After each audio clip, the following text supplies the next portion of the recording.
Bonsoir chers téléspectateurs et téléspectatrices, il est 22 h, bienvenue à vous dans ce bulletin d'information au sommaire de l'actualité de ce dimanche 5 novembre. Cérémonie de signature de plusieurs contrats Djibouti First en présence du chef de l'État, c'était ce matin au camp Lémonier de Djibouti. Et les forces américaines bombardent pour la première fois l'État islamique en Somalie.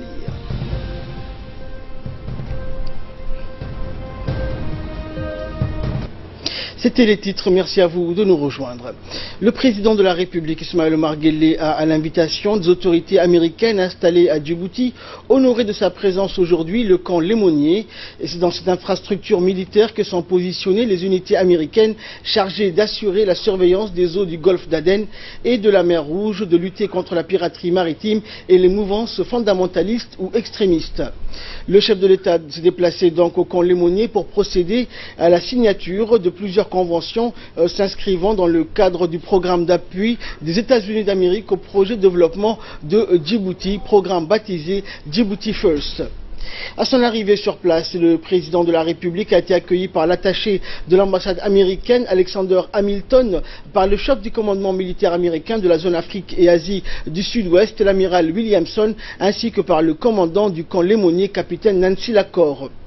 Le chef de l'État a été encouré au cours de cette cérémonie de signature par le président de l'Assemblée nationale, Mohamed Ali Ahmed, du ministre des Affaires étrangères et de la coopération internationale, Mahmoud Ali Youssouf, du ministre de la Défense, Ali Hassan Bahdoun, du ministre du Travail, Hassan Idriss Samrié, et du chef d'état-major général des armées, le général Zakaria Cheikh Ibrahim.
Ce programme Djibouti First mobilise les aides directes du gouvernement américain et de l'agence de développement, l'USAID. Il comporte un volet d'appui aux institutions d'État, notamment en matière de formation ou de lutte contre le chômage, en offrant du travail aux jeunes djiboutiens dans l'infrastructure militaire américaine, et donne une priorité aux sociétés djiboutiennes pour tous les appels d'offres du camp Lémonier. Rappelons que ce programme Djibouti First a été avalisé par le Congrès américain en janvier 2015. Il constitue une importante étape dans le développement des capacités locales et offre une priorité aux fournisseurs locaux pour répondre aux demandes de services et de biens du camp Lémonier. Et dans son intervention, le chargé d'affaires et chef par intérim de la mission diplomatique des États-Unis d'Amérique à Djibouti, Alexander Hamilton, a indiqué qu'en vertu des accords souscrits, les responsables militaires américains vont donner la préférence aux entreprises djiboutiennes. Depuis janvier 2015, a-t-il précisé, des contrats de plusieurs dizaines de millions de dollars ont été attribués à des fournisseurs éligibles conformément à Djibouti First. Il a en outre souligné que le programme a été élargi pour devenir maintenant Africa First. Cela signifie que les entreprises djiboutiennes seront éligibles à un appel d'offres préférentiel non seulement à Djibouti, mais sur l'ensemble du continent africain. Et pour le chef de la diplomatie djiboutienne, Mahmoud Ali Youssouf, la présence de la base américaine à Djibouti depuis 16 ans maintenant offre du travail à de nombreux jeunes. Le ministre a précisé que nous voyons vraiment le rôle économique du camp Lemonnier dans le développement des affaires dans notre pays. Aujourd'hui, 25 millions de dollars de projets sont alloués à 4 entreprises.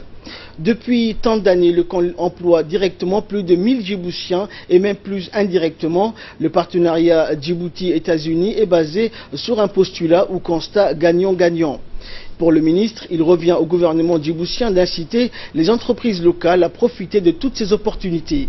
Sur le plan sécuritaire, a indiqué le ministre, il ne fait aucun doute que la présence militaire américaine dans notre pays est destinée à combattre la terreur et l'extrémisme violent dans notre région. En même temps, cette présence a un rôle économique important. C'est pourquoi le gouvernement djiboutien accorde la plus grande attention à la promotion d'une coopération constructive et fructueuse avec le camp Lemonnier. Le ministre a poursuivi avec environ 25 millions de dollars pour le renforcement des capacités de travail et la promotion de l'emploi au cours des 5 dernières années. Nous avons une substance tangible dans cette coopération bilatérale. Nous attendons donc certainement plus en termes de programmes de développement et en particulier plus d'investissements américains dans notre économie. Selon lui, c'est le meilleur moyen de jeter les bases d'une relation durable et mutuellement bénéfique entre les États-Unis d'Amérique et la République de Djibouti. Et par la suite, plusieurs accords et conventions ont été signés entre les responsables du camp Lemonnier et les entrepreneurs djiboutiens. Le programme Djibouti First consiste donc en un partenariat économique entre les deux pays dont le principe moteur réside dans le fait que les opérateurs privés nationaux bénéficient en priorité des appels d'offres lancés par les États-Unis à Djibouti. Au cours de cette cérémonie, il a été souligné donc que les États-Unis d'Amérique allouent un budget de 25 millions de dollars pour le programme Djibouti First, en compte déjà 4 sociétés djiboutiennes qui ont obtenu des contrats dans le cadre de cette première enveloppe.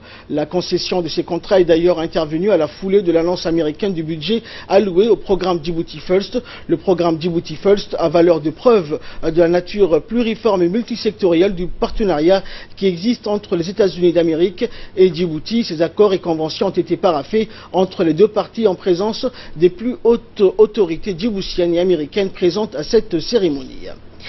Et après avoir présenté donc son discours en anglais, le chef de la diplomatie djiboutienne Mahmoud Ali Youssouf est revenu sur les principaux points développés dans son intervention et le contenu des accords signés entre les deux parties. Je vous propose de l'écouter. Il faut d'abord rappeler aux téléspectateurs djiboutiens que le camp Lemonnier existe maintenant depuis presque 15 ans, je dirais, 16 ans. Et depuis son installation, ce camp qui a toujours pour objectif de combattre le terrorisme et la piraterie à partir de Djibouti, fait également œuvre utile. Il a un volet économique qui est important pour notre pays. Aujourd'hui, il y a eu la signature de 4 contrats accordés à des sociétés djiboutiennes d'une valeur de 25 millions de dollars, à peu près 4 milliards de francs Djibouti. Ce sont des contrats de construction au sein du camp. Il faut savoir que le camp également emploie plus de 1000 employés djiboutiens et de manière indirecte autant sinon plus. Il est important pour le gouvernement de Djibouti de faire en sorte que cette présence militaire étrangère ait un impact économique pour le pays et également un impact social dans le cadre de la lutte contre le chômage également. Nous sommes donc ici, le président de la République a honoré de sa présence cette cérémonie pour marquer ces éléments importants et démontrer que Djibouti a ouvert ses portes aux forces étrangères, non pas pour des objectifs uniquement militaires, mais également pour faire en sorte que cette présence ait vraiment une utilité pour l'économie djiboutienne, pour les jeunes djiboutiens qui cherchent des emplois et ainsi de suite. Aujourd'hui, je crois, cette présence également du président de la République et les discours qui ont été prononcés marquent un petit peu, je dirais, la solidité et de ces relations américano-djiboutiennes. Et nous allons revenir donc sur la cérémonie de ce matin qui s'est déroulée au camp Lémonier et qui a vu la participation donc du chef de l'État Ismaël Omar Guelleh avec Asma Aboubakar. Bonsoir Asma. Bonsoir. Donc le président de la République a honoré de sa présence cette cérémonie et le programme Djibouti First était au cœur des débats. Alors qu'est-ce que l'on peut retenir de la cérémonie de ce matin, Asma? Eh bien, le président de la République, comme vous l'avez dit, Ismaël Omar Guelleh, s'est rendu au camp Lémonier, la base militaire américaine de Djibouti, pour montrer son attachement aux relations d'amitié et de coopération liant la République de Djibouti et aux États-Unis d'Amérique. Cela démontre en outre le crédit qu'il accorde au programme Djibouti First. Ce programme donc consiste en un partenariat économique entre les deux pays dont le principe moteur réside dans le fait que les opérateurs privés nationaux bénéficient en priorité des appels d'offres lancés par les États-Unis ici à Djibouti. Et bien au cours de cette cérémonie, les autorités américaines de Djibouti ont révélé qu'un budget préalable de 25 millions de dollars est alloué au programme Djibouti First. On compte déjà 4 sociétés djiboutiennes qui ont obtenu les contrats dans le cadre de cette première enveloppe. La concession de ces contrats est d'ailleurs intervenue à la foulée de l'annonce américaine du budget alloué au programme Djibouti First. Alors il faut savoir, Ahmad, que le programme Djibouti First est multisectoriel, précisant que la base est la seule infrastructure militaire américaine sur le continent africain. Elle est là depuis maintenant 16 ans, alors que plusieurs autres pays africains ont engagé un vrai combat diplomatique pour pouvoir l'accueillir. Entretenir de telles relations avec la première puissance mondiale est un atout de taille. À l'issue de la cérémonie de signature de ces contrats, alors le chef de l'État a effectué donc une visite guidée des infrastructures, des différentes infrastructures et installations composant le camp Lémonier. Merci Asma pour toutes ces explications. Donc il est à noter que même si on est à Djibouti, le camp Lémonier donc est juridiquement considéré comme étant un territoire américain. C'est le cas d'ailleurs des chancelleries et des consulats. Merci Asma. Également dans l'actualité, sous l'égide du Premier ministre Abdelghadel Kamel Mohamed, une réunion de travail s'est tenue ce dimanche dans la salle de réunion de la primature en présence de plusieurs membres du gouvernement, dont le ministre des Finances, celui de l'enseignement supérieur et de la recherche, du ministre délégué au logement, de la ministre de la Femme et de la Famille, ainsi que de la secrétaire d'État aux affaires sociales. Cette réunion a également eu la participation du commissaire au plan, du secrétaire général du ministère des Finances, du directeur des cabinets du Premier ministre et de ses conseillers. Cette réunion, donc la première d'une série de réunions de travail avec les différents ministres, avait comme objectif principal la revue semestrielle des réalisations du plan d'action 2017 des différents départements ministériels. Et lors de son mot d'ouverture, le Premier ministre a rappelé donc que, conformément à la circulaire datant de janvier dernier, que tous les ministères doivent présenter un document sur l'ensemble des actions entreprises et en exécution au cours du premier semestre 2017. Il a ainsi indiqué aussi que le plan d'action entrepris doit être en cohérence ou en adéquation avec la stratégie de la croissance accélérée et de la promotion de l'emploi afin de mieux cerner ce qui a été réalisé et ce qui est en cours d'exécution. Ministériel était riche en enseignement, même si tous les départements n'ont pas respecté les matrices, on a vu simplement ce qui a été réalisé et ce qui n'a pas été donc réalisé. Après ces échanges avec ces différents départements, ils ont bien compris une chose, que les résultats attendus, nous ne pourrons pas l'avoir dans les documents qui ont été transmis. Par contre, nous allons reprendre un certain nombre d'éléments de la stratégie dans la matrice pour être conformes à la planification que nous sommes fixés. Et plus tôt ce dimanche, le Premier ministre avait présidé une cérémonie de remise d'équipements de gestion de route qui s'est tenue donc ce matin au centre d'équipement de l'agence djiboutienne de route, l'ADR. Et à son arrivée donc sur les lieux de la cérémonie, le Premier ministre Abdelghadel Kamel Mohamed a été accueilli par le ministre de l'équipement et des transports, Mohamed Abdelghadel Moussa, de l'ambassadeur du Japon à Djibouti, Tatsuo Arai, et du directeur général de l'agence djiboutienne des routes. L'ADR donc vient de recevoir 105 équipements de nouvelle génération de la part du gouvernement japonais. Le coût total de ce projet s'élève à plusieurs millions de nos francs et ce don d'équipement servira à l'agence djiboutienne des routes pour mener à bien ces travaux. Et une formation donc de 6 mois au profit des techniciens de l'ADR est en cours afin qu'ils soient capables donc d'utiliser et gérer efficacement les équipements offerts par le gouvernement japonais.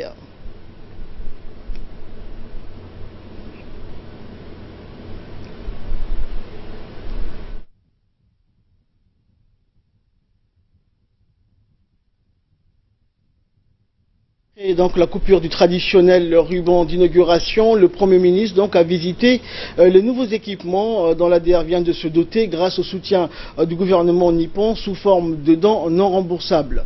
Outre le Premier ministre, cette cérémonie a vu la participation du ministre de l'Équipement et des Transports, du ministre de l'Intérieur Hassan Omar, du ministre de l'Habitat Moussa Mohamed et le ministre du Commerce Hassan Hamed ainsi que du directeur général de l'ADR. Et dans leurs interventions respectives, l'ambassadeur du Japon à Djibouti, Tatsuo Arai, et le représentant de l'agence de coopération japonaise, la JICA, se sont réjouis donc de travailler en étroite collaboration avec le gouvernement djiboutien et ce, dans de nombreux domaines. Nous les écoutons. Permettez-moi tout d'abord d'exprimer mes sincères remerciements au gouvernement de la République de Djibouti d'avoir organisé cette cérémonie. De nos jours, tout le monde le sait, Djibouti est un des pays en croissance dans le monde ces dernières années. Cette croissance provient principalement des activités portuaires et de transport routier. De même, à Djibouti Vision 2035, il est mentionné l'importance de l'entretien des routes asphaltées, l'expansion du réseau routier et l'amélioration de la route de transport urbaine. Pour moi, c'est un grand plaisir d'être parmi vous aujourd'hui pour la cérémonie de la remise d'équipements pour l'aménagement des routes. C'est un don très important, 2 milliards de francs djiboutiens pour fournir 105 équipements pour l'aménagement des routes. Alors, notre coopération, ce n'est pas seulement la provision de l'équipement, également la formation. Donc, la formation pour développer de capacités humaines. Cette fois-ci, pour bien maintenir les engins pour nous, mais aussi pour bien utiliser ces engins. Et quant au ministre de l'Équipement et des Transports, Mohamed Abdelkader Moussa, il a indiqué que l'octroi de ces équipements tombés à point nommé, ceci permettra d'accélérer les différents chantiers en cours de l'agence, a-t-il précisé. On l'écoute. L'agence djiboutienne des routes, créée en novembre 2013, a pour mission de mettre en œuvre des travaux de construction, d'entretien et de réhabilitation du réseau routier national. Elle est née d'une fusion de direction, d'équipements et de fonds d'entretien routier. L'acquisition de ces matériels, inscrit dans le cadre de renforcement des capacités de parc technique de l'agence djiboutienne de l'ADR, ce don d'équipement et matériel est financé par le gouvernement du Japon à hauteur de 2 milliards de francs djiboutiens. Il est composé d'importantes lots d'équipements, dont des véhicules de pick-up, des camions, des gros lots et des engins de terrassement et de dénivellement, des camions de grue, une station de concassage, un central d'enrobé, des outils de travail, des pièces de réchange et bien d'autres objets indispensables. Je tiens à rappeler que le 31 août 2016, à Tokyo, intervient la signature de protocole d'accord pour l'exécution des fournitures de matériel au profit de l'ADR. Je tiens à formuler pour toute ma gratitude au gouvernement du Japon pour le soutien indéfectible. Également, mes remerciements vont à l'égard de la société japonaise et de l'ONG JICA, qui a su respecter les délais de livraison de ces matériels. Par ailleurs, je voudrais vous donner ici l'assurance que les dispositions seront prises par mon département pour l'utilisation judicieuse et efficace de ces équipements, lesquels permettront d'améliorer l'état des infrastructures routières de notre pays au grand bénéfice des usagers.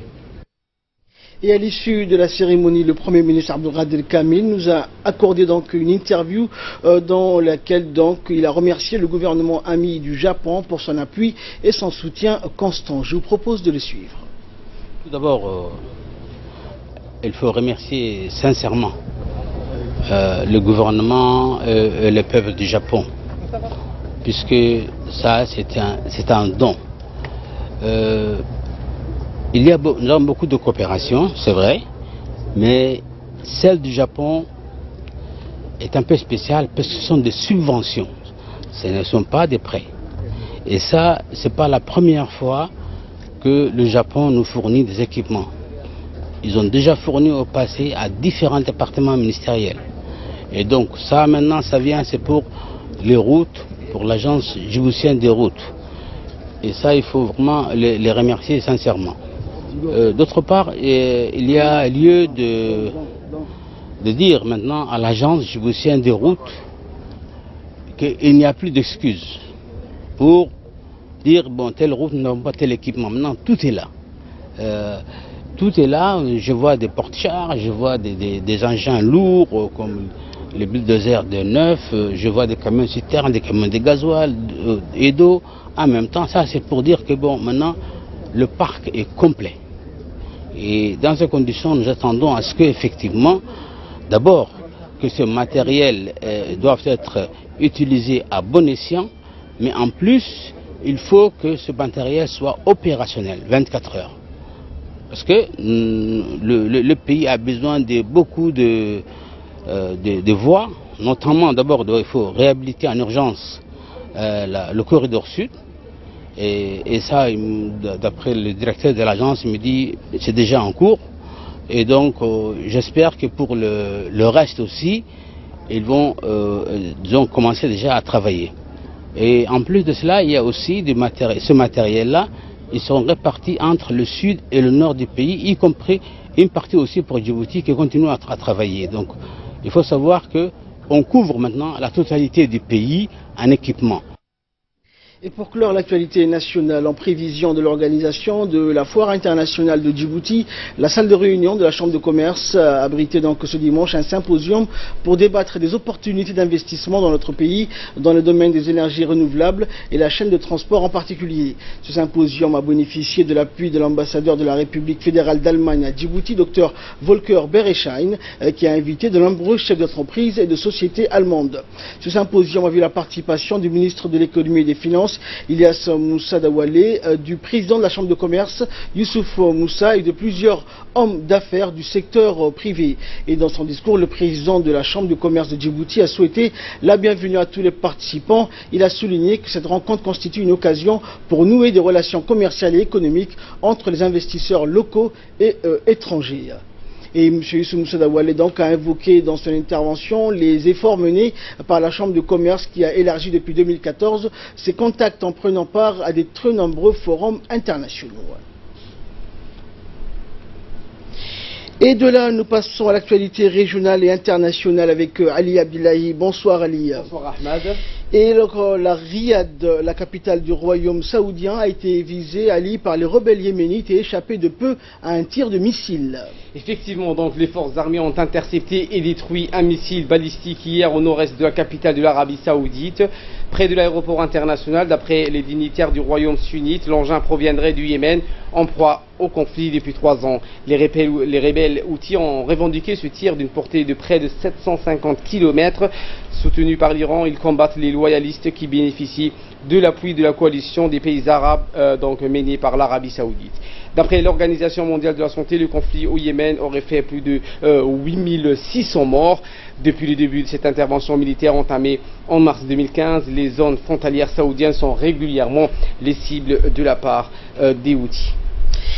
Également dans l'actualité internationale, l'armée américaine a mené donc vendredi dernier des frappes aériennes pour la première fois en Somalie contre l'organisation État islamique. C'est ce qu'a indiqué un responsable américain. Eh bien, c'est une première pour les États-Unis. Son aviation a bombardé le groupe armé État islamique en Somalie. C'est ce qu'a annoncé ce vendredi un responsable américain. Il affirme que les frappes au nombre de 2 ont eu lieu dans le nord-est de la Somalie. Une évaluation est en cours pour déterminer le nombre de djihadistes touchés. Si l'État islamique mène régulièrement des opérations de recrutement en Somalie, des experts s'accordent à dire que l'ampleur de sa présence demeure donc minime comparée au groupe somalien Shebab. D'après les informations fournies en juin au Congrès par la Maison-Blanche, des militaires américains sont déployés et équipés pour le combat dans 19 pays, dont 11 en Afrique, notamment la Somalie, Libye, Kenya, Niger, Cameroun, Ouganda, Soudan du Sud, République démocratique du Congo, Centrafrique et en Égypte.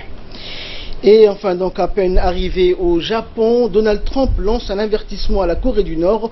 Personne, aucun dictateur, aucun régime et aucune nation ne devrait sous-estimer la détermination de l'Amérique, s'est exclamé donc ce dimanche Donald Trump depuis Tokyo, première étape d'une tournée en Asie dominée par les tensions avec Pyongyang. Effectivement, donc le président américain Donald Trump a averti aujourd'hui qu'aucun dictateur ne devait sous-estimer les États-Unis dans une allusion à peine voilée à la Corée du Nord, dont les menaces devraient dominer son voyage en Asie qui débute par une étape au Japon. Ce premier voyage à plus de 10 jours en Asie du président américain, le plus long dans la région d'un chef d'État américain depuis un quart de siècle, intervient après des mois de surenchère verbale entre Washington et Pyongyang, dont le programme nucléaire avance à grands pas. Donc nous savons que la tournée de Donald Trump en Asie Pacifique et du Sud-Ouest va durer 10 jours. Quelles sont les autres étapes de la tournée de Donald Trump?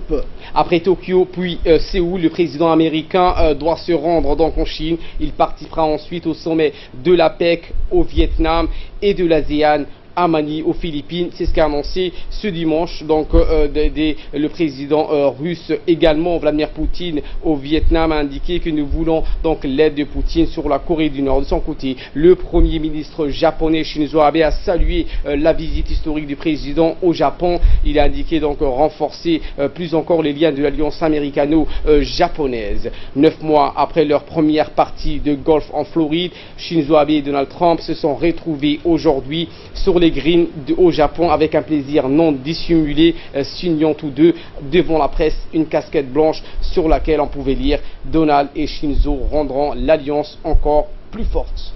Merci Ali pour toutes ces explications.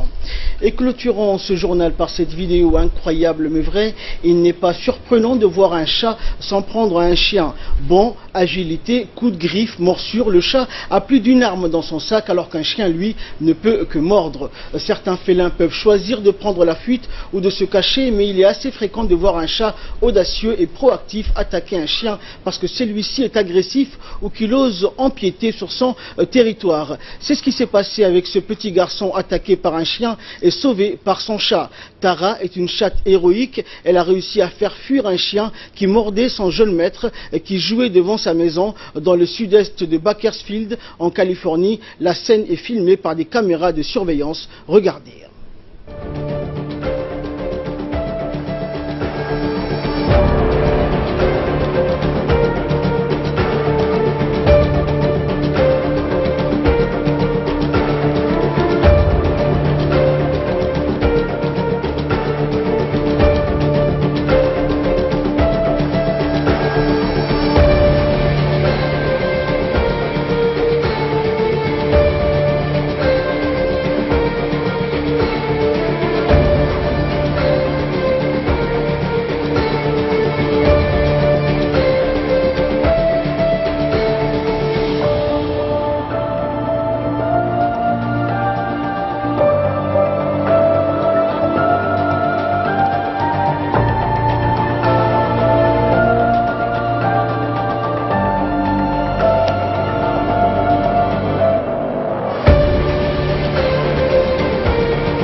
Ce chien, le chat, a sans aucun doute sauvé l'enfant. Sans lui, le petit garçon aurait été victime de plusieurs morsures très profondes. Ce genre d'histoire n'est pas rare, mais n'en déduisant pas pour autant que le chat pourrait devenir un très bon chat de garde. Et c'est la fin de ce journal. Merci à vous de nous avoir suivis. Excellente suite de programme sur Télé Djibouti.